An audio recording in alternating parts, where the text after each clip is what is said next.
Welcome to quick review. और quick review में current affairs का एक इशू डिस्कस करते हैं और वो क्या है जी, general Asim Munir economic diplomacy के आपने सुना होगा कि जनरल आसिम मुनीर साहब जो हैं उन्होंने कराची में टॉप बिजनेसमैन जो हैं उन कम्युनिटी से मुलाकात की है और जो इकोनॉमिक कंडीशंस हैं इस टाइम पर, ख़ास करके जो बिजली के बिल्स को लेके और ये जो स्मगलिंग है उसको लेके जो है काफ़ी ज़्यादा इश्यूज़ क्रिएट हुए हैं मुल्क के अंदर, ख़ास करके बिज़नेस कम्युनिटी जो है इसके ऊपर कंसर्न शो कर रही है। तो उस पर एक मुलाकात हुई है, तो उसके हवाले से हम डिस्कस करते हैं कि उस मीटिंग के अंदर आसिम मुनीर साहब ने क्या जो है वो बिज़नेस कम्युनिटी को कहा, और साथ में हम ये देखेंगे एक्सपर्ट्स जो हैं वो क्या कह रहे हैं कि क्या आसिम मुनीर साहब जो कह रहे हैं वो ऐसा ही है या साथ में उनको मज़ीद क्या करना चाहिए, जो सजेशंस हैं वो क्या हो सकती हैं मज़ीद। तो इसको डिस्कस करते हैं कि आसिम मुनीर साहब ने जो है वो मीटिंग में क्या कहा। तो ये इनकी इकोनॉमिक डिप्लोमेसी है। अब आपको पता है कि आर्मी जो है इस टाइम पे कॉन्स्टिट्यूशनली जो है वो अपना रोल प्ले कर रही है, किसके अंदर जी, इकोनॉमिक रिवाइवल के अंदर, यानी मईशत की बहाली के लिए अब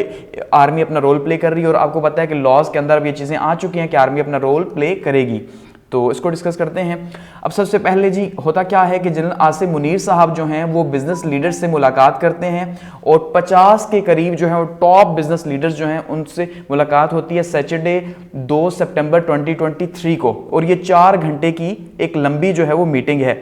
यानी आप इससे अंदाज़ा कर लेंगे, इसका मतलब ये है कि काफ़ी ज़्यादा अहम रही है कि जहाँ पे 4 घंटे जो है वो काफ़ी इंपॉर्टेंट बातें हुई होंगी, क्योंकि सबसे ज़्यादा कंसर्न जो है वो कराची की तरफ से किए जा रहे थे, तो उसी के ऊपर जो है बातचीत की गई है। तो उसमें क्या बातें की गई हैं जी, सबसे पहली बात the promise of bright future, कि जो आसिम मुनीर साहब हैं उन्होंने बिजनेस कम्युनिटी को ये कहा है कि भाई आप परेशान ना हो, क्योंकि आपको पता है बिजनेस के जो हालात बने हुए हैं पिछले 2 साल से या 15 माह से वो बहुत ही ख़राब हैं और बिजनेसेस यहाँ से शिफ्ट होके जा रहे हैं, पाकिस्तानी शिफ्ट होके जा रहे हैं। जैसे आपने देखा कि 4,50,000 के करीब पाकिस्तानी पिछले 8 माह में मुल्क छोड़ चुके हैं, ब्रेन ड्रेन हुआ है ये, तो अल्टीमेटली बिजनेस पे यहाँ से शिफ्ट हो रहे हैं। तो ऐसे में जो आसिम मुनीर साहब हैं उन्होंने कॉन्फिडेंस बिल्डिंग करनी थी, तो उन्होंने जो है इकोनॉमिक चैलेंजेस के बीच में जो है वो कोशिश की है और दोबारा से हाईलाइट किया है पाकिस्तान का इकोनॉमिक पोटेंशियल जो वो देख रहे हैं। ठीक है, बिजनेसमैन को तो दिखाई नहीं दे रहा इन हालात की वजह से, लेकिन आसिम मुनीर साहब जो देख रहे हैं उन्होंने जो है वो बातचीत की और दोबारा से जो कहा है उन्होंने कि भाई हमने जो स्पेशल इकोनॉमिक फैसिलिटेशन काउंसिल बनाई हुई है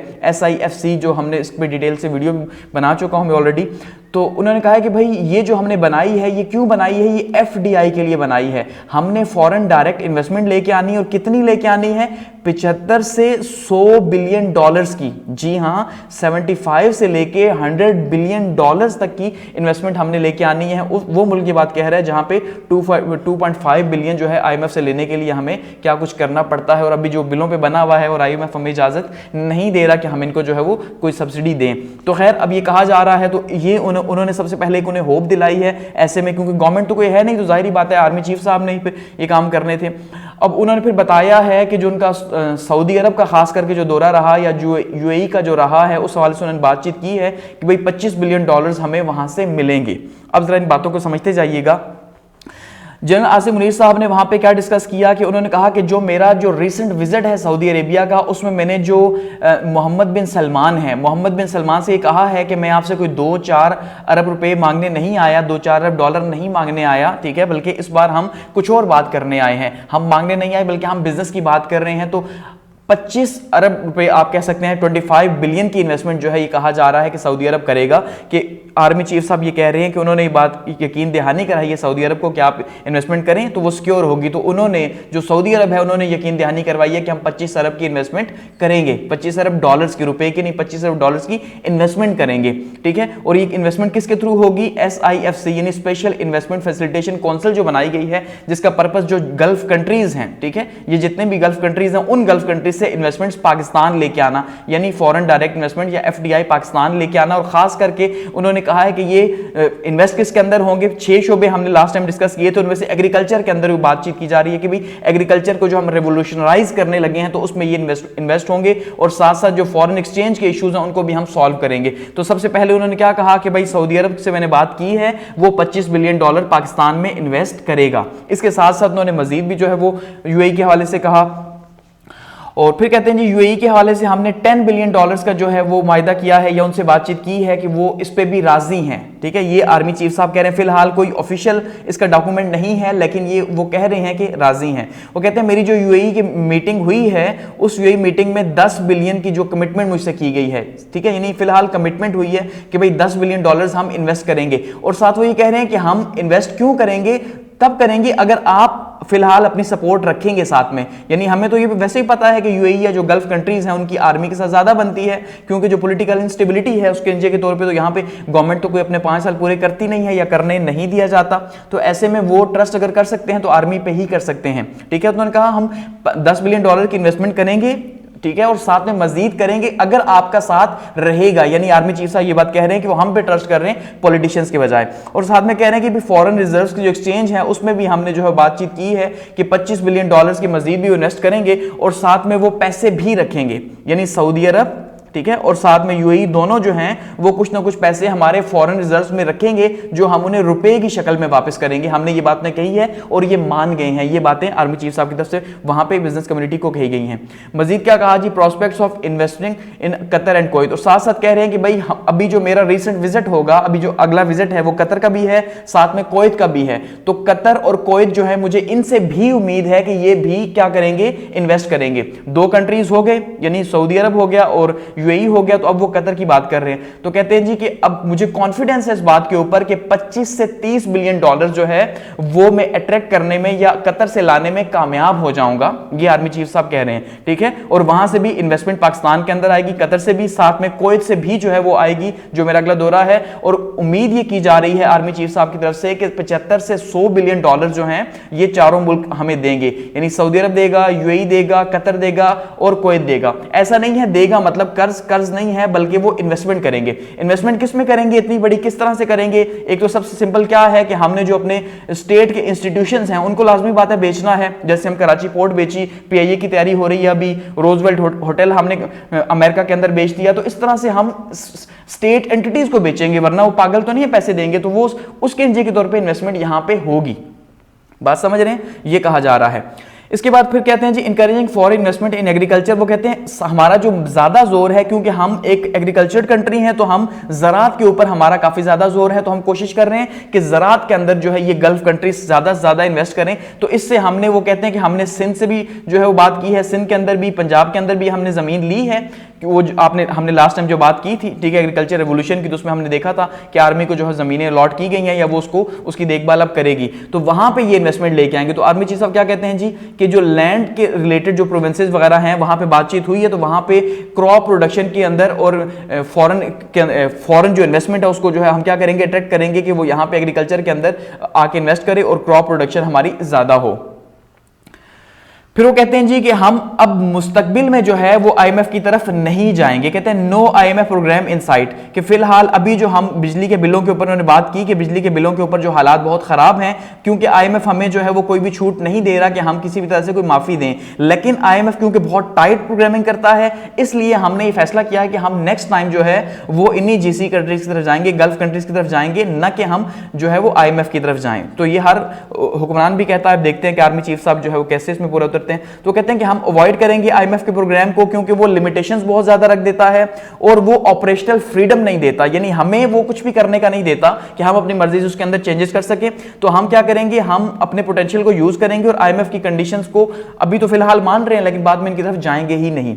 फिर साथ में उन्होंने क्या कहा जी, एड्रेसिंग नेशनल इश्यूज के साथ साथ जो कुछ इश्यूज हैं उन इश्यूज की बात की, जैसे कि खास करके जो गैस के, पावर सेक्टर के, एक्सपोर्ट के, करप्शन के इश्यूज हैं, जो नेशनल इश्यूज हैं, ब्यूरोक्रेसी से रिलेटेड हैं, जो टॉप लेवल के इश्यूज पाकिस्तान में हमेशा से रहे हैं, उन्होंने इनको भी डिस्कस किया कि भाई हम इनको भी जो है वो सॉल्व करेंगे। और खास करके जो कंसर्न बिजनेस कम्युनिटी की तरफ से जो है वो किया गया था कि भाई आप यहां पे जो स्मगलिंग हो रही है कराची के अंदर, खास करके जो स्मगल शुदा जो पेट्रोल है वो यहां पे दिया जा रहा है, तो जाहिर बात है पेट्रोल बिलियंस ऑफ डॉलर की इंडस्ट्री है, तो एक साइड पे स्मगल अगर 200 रुपए में दिया जा रहा है तो दूसरी साइड पे जो है 300 रुपए लीटर है, तो कौन तो 300 वाला लेगा? तो ये बहुत बड़ा प्रॉब्लम है। तो इसका उन्होंने यकीन दहानी कराई है कि भाई कराची के अंदर ये स्मगल शुदा चीजें नहीं आएंगी जो ईरान से आती हैं या यहां से स्मगल होके अफगानिस्तान नहीं जाएंगी, ये भी कहा जा रहा है। तो ये भी उन्होंने कहा है, ठीक है।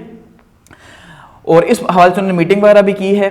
Positive outlook amidst crisis. और ये एट द एंड अगर बिजनेस लीडर की बात करें तो वो क्या कह रहे हैं जी, वो काफी ज्यादा ऑप्टिमिस्ट हैं, इस हवाले से काफी ज्यादा पॉजिटिव हैं कि भाई ये जो अभी इस टाइम पे क्राइसिस चल रहा है और फिलहाल हमें कोई लीडरशिप दिखाई नहीं दे रही थी कि कोई सामने आके कम से कम कॉन्फिडेंस बिल्डिंग कर सके कि भाई महंगाई होगी, ये होगी, वो होगा, लेकिन एटलीस्ट जो है वो आर्मी चीफ साहब सामने आए हैं, ठीक है, और उन्होंने आके जो है वो क्राइसिस को फेस किया है। अब यहां पे फिर एक डिबेट है, फिलहाल उस डिबेट को यहां पे नहीं करते, हालात भी इतने अच्छे नहीं है कि भाई ये हालात यहां तक पहुंचे कैसे, क्यों पहुंचे, वो एक अलग चीज है, ठीक है, लेकिन अब फिलहाल जो है रोल प्ले कर रहे हैं। इसी तरह से जो शुगर की प्राइसेस आपने देखा और जो वीट की प्राइसेस हैं, इनका शॉर्टेज हुआ, इनकी प्राइसेस बहुत बड़ी हैं और अभी भी आप देख लें कि क्या हालात बने हुए हैं। तो इससे भी कहा जा रहा है कि बहुत बड़ी करप्शन जो है वो हुई है।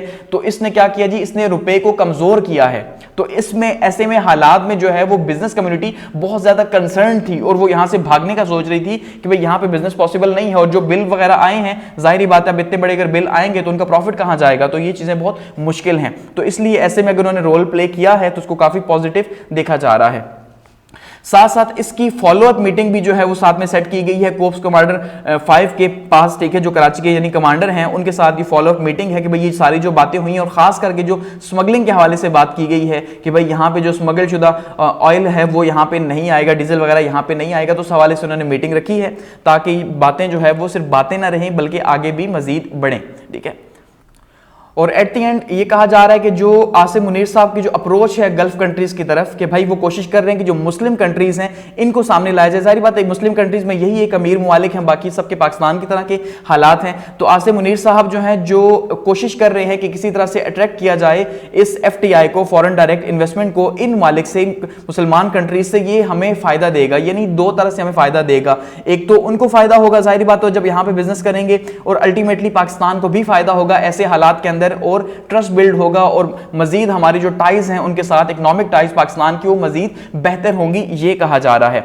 अब ये तो वो बातें हैं जो कि आसिम मुनीर साहब ने वहां पे बिजनेस कम्युनिटी के साथ कराची में की हैं कि भाई हम यूं यूं करेंगे और इतने पैसे 75 से 100 बिलियन डॉलर्स हमारे पास आएंगे, मैं इस बात की एक्सपेक्टेशन रखता हूं। अब उनको कुछ जो है वो एक्सपर्ट्स की तरफ से कुछ सजेशंस दी गई हैं कि भाई आपने अगर इकोनॉमिक रिवाइवल करना है और आप ये चाहते हैं कि ये सिर्फ बातें ना रहें, क्योंकि ये बातें जहां पे जो मुल्क 6 अरब लेने के लिए IMF से, ठीक है, वो इतने बड़े बड़े प्रोग्राम्स लेने के लिए जो है कैसे उसको मिलेंगे, लेने के लिए इतनी मुश्किल करता है। तो ये बातें क्या इल्यूजन है, ठीक है, तो ये बहुत बड़ा प्रॉब्लम है। तो उसमें कहा जा रहा है कि जो SIFC का रोल है इन्वेस्टमेंट के लिए ये बहुत इंपॉर्टेंट है, इसको हमें मजीद जो है वो आगे लेके जाना होगा। तो आर्मी चीफ साहब ने खुद भी जो है इसी को इसलिए बनाया इसीलिए है कि ये गल्फ कंट्री से जो है वो क्या करे जी, पैसे लेके आए, और यहाँ पे वो कह रहे हैं कि 100 बिलियन डॉलर्स आएगा। जाहिर बात है 4 कंट्रीज लेके आएंगे तो फिर ये बहुत ही इंपॉर्टेंट है।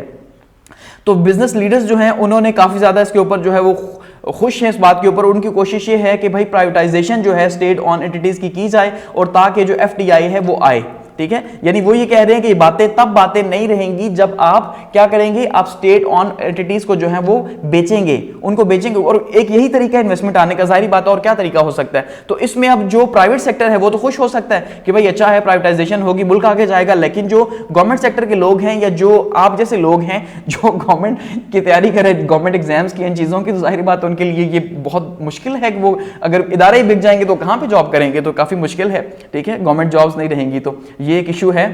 और इसके साथ साथ कहा जा रहा है जी कि फोकस करना चाहिए स्मगलिंग को एंड करने के ऊपर, और इसका रोल जो है वो क्या प्ले कर सकते हैं जी, जो हमारी एजेंसीज हैं वो ये रोल प्ले कर सकती हैं कि किसी तरह से वो हमारा जो नॉर्थ वेस्टर्न बॉर्डर है, यानी ईरान का और अफगानिस्तान का जो बॉर्डर है, इस बॉर्डर को किसी तरह से सिक्योर करे ताकि यहां से स्मगलिंग ना हो, इसको रोका जा सके, ये प्रपोज किया जा रहा है। इस तरह से कहा जा रहा है कि ये जो SIFC का जो रोल है इसको थोड़ा सा आगे लेके जाया जाए, ये बड़ी खतरनाक बात है, ठीक है। अब ये कहा जा रहा है कि भाई आप सिर्फ ये SIFC जो बनाई हुई है, इसका मतलब ये नहीं है कि आप सिर्फ जो है वो FDI लेके आए, बल्कि आप इसे रिफॉर्म्स की तरफ भी लेके जाएं। ये काफी ज्यादा प्रॉब्लमेटिक है। तो एक्सपर्ट्स क्या सजेस्ट कर रहे हैं कि भाई आप क्या करें, जो अट्रैक्ट कर रहे हैं फॉरेन डायरेक्ट इन्वेस्टमेंट, इसके साथ साथ आप स्ट्रक्चरल रिफॉर्म्स जो हैं वो भी लेके आए इसके थ्रू, क्योंकि ये जाहिर बात है आर्मी चीफ का भी रोल है यहाँ पे कि सबसे जो 2 बड़े ओहदे हैं वो आर्मी चीफ के और साथ में प्राइम मिनिस्टर के हैं इसके अंदर। इसका जो स्ट्रक्चर हमने डिस्कस किया था। तो ऐसे में वो कह रहे हैं कि भाई यही रिफॉर्म्स भी लेके आए, क्योंकि अगर बजाय इसके पार्लियामेंट रिफॉर्म्स लेके आएगी तो वो तो पूरा पॉलिटिकल सिस्टम को देखेगी कि भाई लोगों को पसंद है नहीं है, ये है वो है, तो उससे बेहतर है यही लेके आए। तो ये काफी ज्यादा प्रॉब्लमैटिक है। स्ट्रक्चरल रिफॉर्म्स का मतलब ये होता है कि आप जो है वो स्ट्रक्चर ही चेंज कर, ढांचा चेंज कर दें। हमारे यहाँ जो इकोनॉमी का ढांचा है वो एक्चुअली में सुटेबल नहीं है एफडीआई के लिए, फॉरेन डायरेक्ट इन्वेस्टमेंट के लिए, तो उसको आप चेंज करें। जहां पे ब्यूरोक्रेसी को चेंज करने की जरूरत है, उसके रेड टेपिज्म को चेंज करने की जरूरत है, जहां पे सप्लाई चेंज को चेंज करने की जरूरत है वहां पे, ठीक है जी, यानी हर लेवल के ऊपर जहां पे इदारों में चेंजेस की जरूरत है वहां पे तो स्ट्रक्चरल रिफॉर्म्स लेके आए। जहां पे एफबीआर में चेंजिंग की जरूरत है, जैसे वो टैक्स कलेक्शन नहीं कर पाता, बहुत से करप्शन के हवाले से है, ठीक है, अकाउंटेबिलिटी के हवाले से, तो ये स्ट्रक्चरल रिफॉर्म्स होती हैं। तो इनको वो कह रहे हैं कि आप इसी के थ्रू लेके आए। चैलेंजेस एंड सॉल्यूशंस जो है उसकी बात की जा रही है कि भाई आप क्या करें, इसके साथ साथ आप वाइडनिंग करें अपनी टैक्स बेस, क्योंकि जब स्ट्रक्चरल रिफॉर्म्स होंगी तभी ये पॉसिबल होगा, वैसे पॉसिबल नहीं हो सकता।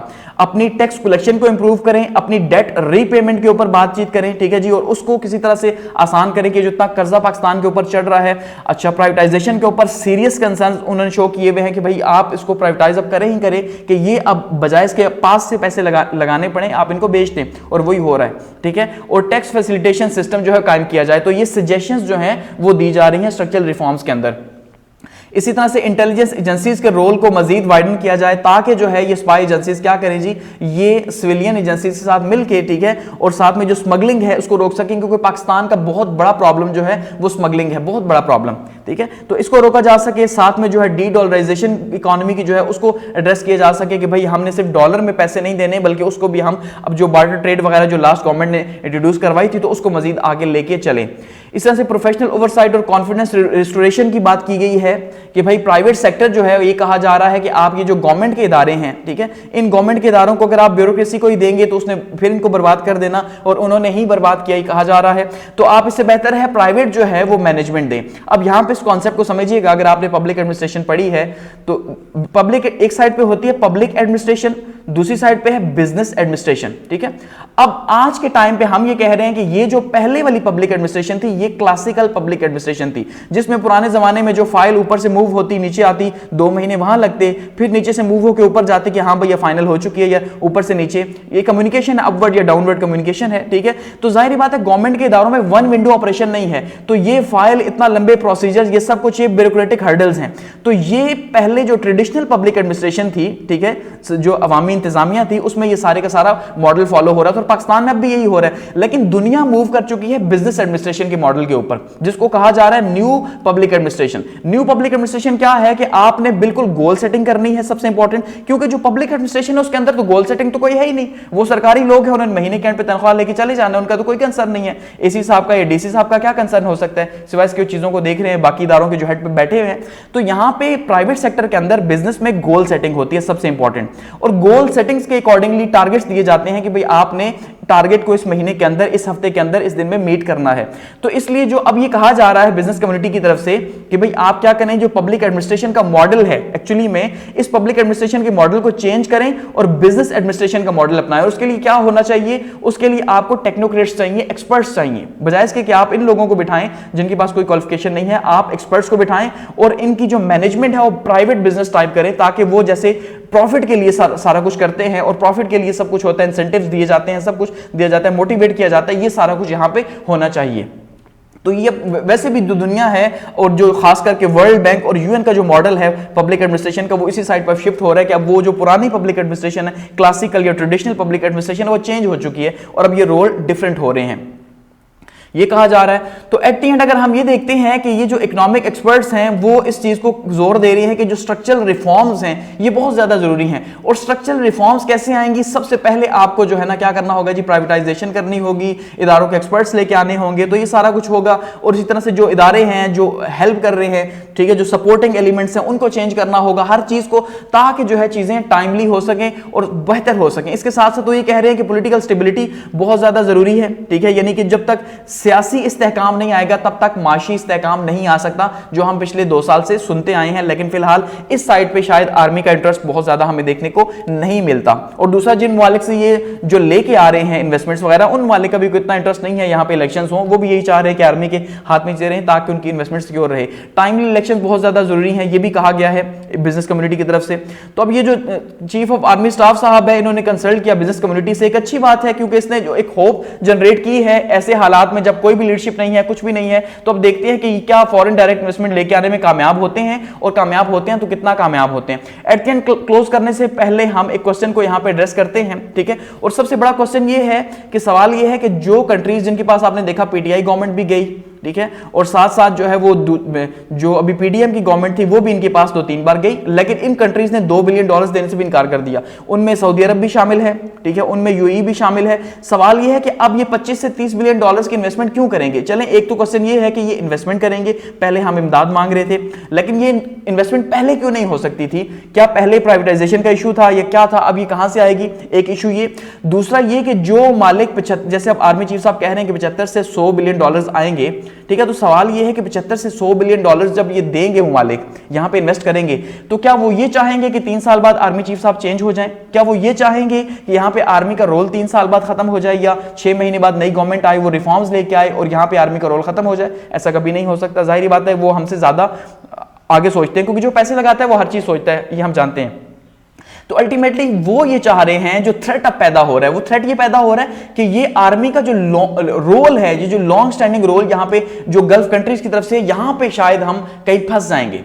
फंसेंगे कैसे? कि भाई गल्फ कंट्रीज हमें ये कहेंगे कि आपने आर्मी का रोल खत्म नहीं करना, और यहां से हमारी पॉलिटिकल लीडरशिप भी अगर आ जाएगी तो वो रिफॉर्म्स के थ्रू चेंज नहीं कर सकती, क्योंकि इन्होंने इसके थ्रू, इनके ट्रस्ट के थ्रू जो है पैसे यहां पे इन्वेस्ट किए हैं, तो जाहिर बात है इनका रोल खत्म नहीं करने देंगे, और हम इन ममालिक को फक करके इनकी इन्वेस्टमेंट्स यहां से खत्म नहीं कर सकते। तो उसका मतलब ये एक ऐसा रोल जो है वो आर्मी का सामने आने जा रहा है फ्यूचर में कि ये बहुत ही लॉन्ग स्टैंडिंग रोल होगा। अब ये पॉजिटिव भी हो सकता है, नेगेटिव भी हो सकता है, ठीक है। डेमोक्रेसी के हिसाब से ये नेगेटिव रोल है, लेकिन अब अगर हम देखते हैं कि मुल्क को शायद जरूरत है तो उसके लिए पॉजिटिव रोल भी हो सकता है। दोनों तरह की राय मौजूद है, ठीक है। तो ये जो है ये पूरी मीटिंग और इसका ये लब्बे लुभाब था। तो एट द एंड यहां पे इसको कंक्लूड करते हैं। Thanks for watching.